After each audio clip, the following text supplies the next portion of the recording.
అర్ధరాత్రి ఆగి ఉన్న వాహనాల లక్ష్యంగా డీజిల్ దొంగతనాలకు పాల్పడుతున్నటువంటి అంతర్రాష్ట్ర దొంగల ముఠాను మన నల్గొండ జిల్లా పోలీసులు అరెస్ట్ చేశారు.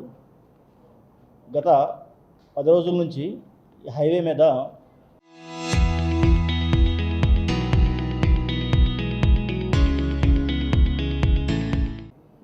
డీజిల్ దొంగతనం జరుగుతుంది. డీసీఎంలు, ట్యాంకర్లు, టిప్పర్స్ వీటి నుంచి దొంగతనం చేస్తున్నట్టుగా మనకి సమాచారం వచ్చింది.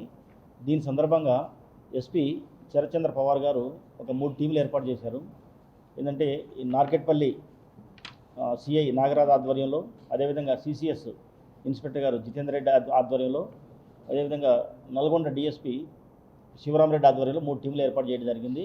వీళ్ళు గస్తీ అబ్జర్వేషన్లో పెట్టారు. అబ్జర్వేషన్లో పెడితే గత రాత్రి చిట్యాల దగ్గరలో అనుమానాస్పదంగా ఒక డీసీఎం కొందరు వ్యక్తులు కనపడ్డారు.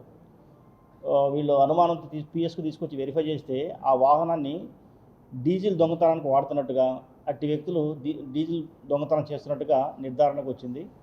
వీరు ఈ మన ప్రక్కన జిల్లాలో పల్నాడు జిల్లాకు సంబంధించిన వ్యక్తులు 6 ఉన్నారు. ఈ 6 కూడా గత చరిత్ర కూడా ఉంది. ఇంత క్రితం కూడా డీజిల్ దొంగతనాలు చేస్తూ దాన్ని తక్కువ రేటు కమ్ముకొని జలసా చేస్తున్నట్టుగా తెలిసిందన్నమాట. దీనికోసం ఒక డీసీఎంకి ప్రత్యేకంగా రైట్ సైడ్ కూడా లెఫ్ట్ సైడు రెగ్యులర్ ట్యాంక్ ఉంటుంది, రైట్ సైడ్ కూడా ట్యాంకు క్రియేట్ చేసుకుని సుమారుగా దాంట్లో 1000 లీటర్లు బట్టే కెపాసిటీది ఒక ట్యాంకును బిగించి దానిని రాత్రిపూట 1, 2, 3 మిడ్ నైట్లో బాగా నిద్రపోతారు. ఎవరంటే హైవేలో వెళ్తూ డ్రైవర్లు లేట్ అవర్స్ వచ్చేసరికి నిద్ర వస్తుంది. వాళ్ళు ఏం చేస్తారంటే హైవే మీద పెట్టుకుని నిద్రపోతూ ఉంటారు. దాన్ని ఆసరాగా చేసుకుని డీజిల్ దొంగతనం చేస్తున్నారు అన్నమాట. దీన్ని నిన్న రాత్రి మన వాళ్ళు పట్టుకున్నారు.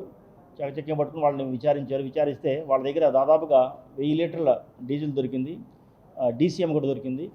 అదేవిధంగా దానికి ఉపయోగించే ఏదైనా టార్పాలిన్ కూడా పెట్టుకుంటారు, ఎందుకంటే కనపడకుండా పైన టార్పాలిన్ వేస్తారనమాట. అవి దొరికినాయి. ఈ విధంగా వీళ్ళ మీద దాదాపుగా ఒక 20 దొంగతనాల కేసుల్లో నిందితులు అన్నట్టుగా తెలిసింది ఇప్పుడు గతంలో. అదేవిధంగా వీళ్ళని రిమాండ్ చేసిన తర్వాత మళ్ళీ కస్టడీ తీసుకుని ఎక్కడెక్కడ చేశారు, ఏ నేరాలు ఉన్నాయి మొత్తం కూడా మరలా సీన్ రీకన్స్ట్రక్ట్ చేయడానికి, మిగతా వివరాలు సేకరించడానికి రిమాండ్ చేసిన తర్వాత మళ్ళీ పోలీస్ కస్టడీ తీసుకుంటాము. ఈ విషయంలో మన సిసిఎస్ టీంకి సంబంధించి టీము బాగా కష్టపడి వాళ్ళని పట్టుకుంటం జరిగిందనమాట. మన ఎస్పీ గారు, మన విష్ణువర్ధన్ రెడ్డి మరియు ఇన్స్పెక్టర్ గారు జితేందర్ రెడ్డి గారి ఆధ్వర్యంలో టీం బాగా పనిచేసింది. వాళ్ళని అభినందించారు.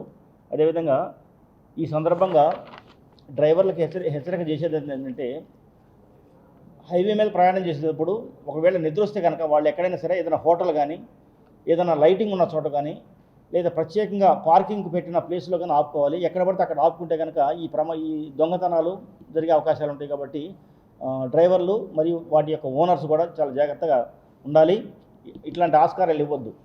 ఎందుకంటే సింగిల్గా పెడితే కనుక కంపల్సరీ వీళ్ళు అటెంప్ట్ చేస్తారు. అందువల్ల అన్ని వెహికల్ ఎక్కడ అవుతాయో అక్కడ ఆగాలి. లేకపోతే ఫర్ ఎగ్జాంపుల్ చౌటప్పల్ దగ్గర